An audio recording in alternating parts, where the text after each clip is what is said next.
It may not be the same as what you're asking or your particular experience, because we're all going to have a different path, a different experience. I was very young when I started, so the obstacles at age 12 or 14 are not the same as they would be at age 30 or 40 or 50. There are some things that I might be able to give for advice that I have done over the years, or I have a lot of students that tell me what's worked for them. Obviously, practice is a privileged thing. It's difficult to do, but it's something that very few people have the access to or the means to do. So practicing in any martial art is considered, even in the West here, a luxury. It comes after you pay your bills and when you have some free time. For me, because life, as we know, will want to pull you away from your practice constantly, every single day. There'll be issues and problems that come up, whether it's time management, finances, personal issues, things with your family, sickness, injury, all kinds of depression.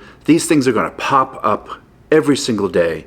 You have to get to a point where your practice becomes so solid that it kind of pushes the rest of life away. By away, I mean your practice it's such a high priority. It's in like one of the top 5 bullet points of how you live, that the rest of your life and relationships, they make room for you. They know that this practice of martial arts keeps us grounded.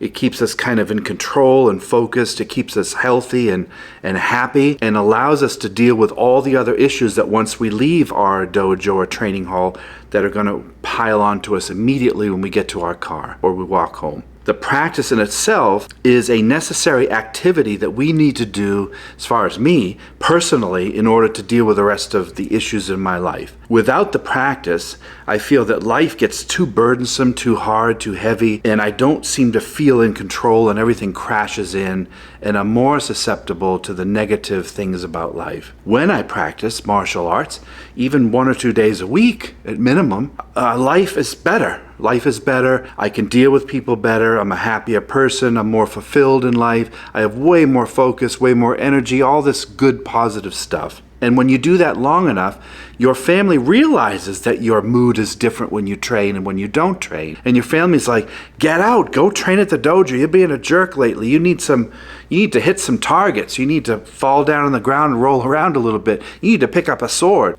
It actually does work that way. But until then, family, friends, many of them, not all, will try to pull you away from training because they want you. They want your time. They want our time. It makes perfect sense. If I'm a father or a son or a spouse or a boy or girlfriend, they want your time. So when you say, I want to go to the dojo on Tuesday night for a double-header 2-hour class, they're like, no, stay home with me. I want you to be with me. Don't go there. But then when you're home and you want to be at the dojo, you want to go there so that the other nights of the week you're a better person. Now that may seem very selfish to some people. To me, it's essential.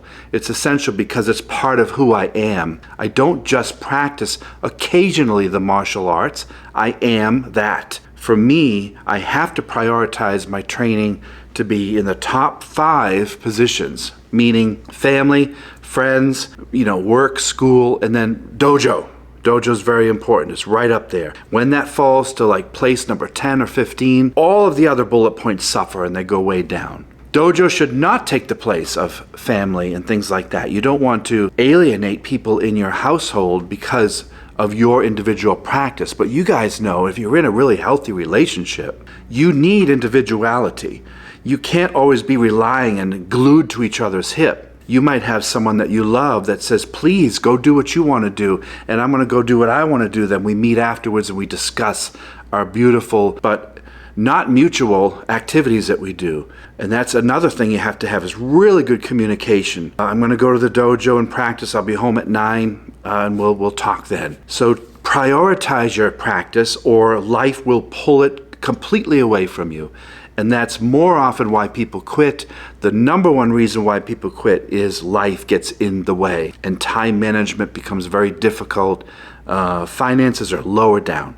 It's not as usually about money because we spend money on the dumbest things. You can buy 2 coffees a day or you can train, things like that. So it's not often finances. It's more often time management and other things becoming a higher priority. And again, this is a very individual thing. I'm telling you what I have experienced and what many students around me have experienced and shared in many meetings. We just talked about it in black belt class literally last night about how difficult life is to get in here and train a couple days a week. It can be very different for you.